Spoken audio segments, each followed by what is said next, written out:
Сәлеметсіңдер ме балалар? Бүгін математика сабағының 26 сабағын бастаймыз. Заттар мен фигуралардың қасиеті. Фигуралар мен заттардың қасиетін ажыратасың, салыстырасың. Балалар, бірінші есептен бастайық. Жазық фигураларға ұқсас заттарды ата. Кеңістік фигураларға ұқсас заттарды ата. Бұл жерде жазық фигуралар балалар 4 бұрышты, дөңгелек, 3 бұрыш және шаршы берілген. Ал кеңістік фигуралар балалар конус, цилиндр, пирамида және кубик балалар. Осындай фигуралар кеңістік фигураларға жатады. Демек, бұл жердегі фигураларды енді іздеп көрейік. Жазық фигураларға бұл жерде сурет және терезе жатады балалар.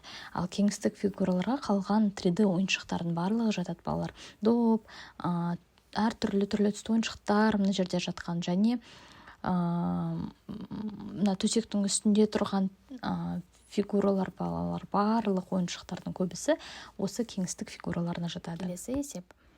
Геометриялық фигураларды қиып ал, олардан аппликация құрастыр. Балалар, кез келген фигураларды қиып әр түрлі аппликация жасауға болады. Өздерін қайталап көріңдер. Қазір 1-2 түрін мен сіздерге көрсетіп беремін. Үшінші есеп. Досыңмен ойна. Кез келген геометриялық пішіндегі бір затты таңда, оның орналасқан орнын мына сөздермен сипата. Алдында, артында, сол жақта, оң жақта, жоғарыда, төменде, арасында, жанында, үстінде, астында, ішінде, сыртында, ортасында. Досыңнан сол затты тауып, атын айтуын сұра. Балалар, екінші қабаттағы 4 бұрышты төсектің үстінде тұрған затты ата деп жасырсақ болады. Келесі, оң жақтағы екінші қабаттағы 4 бұрышты затты ата. Немесе астыңғы бөлмедегі диванның үстіндегі 4 бұрышты затты ата.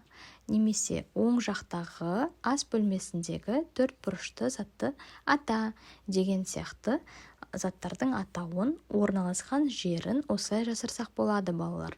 Барлығы түсінікті болса, келесі есепке көшейік. 4-ші есеп. Мұқият бол, не өзгерді? Балалар, кішкентай доп үлкен допқа айналды, демек көлемі үлкейді. Екінші кітап балалар жұқарды, демек бұл жерде көлемі не істеді? Кітаптың кішірейді.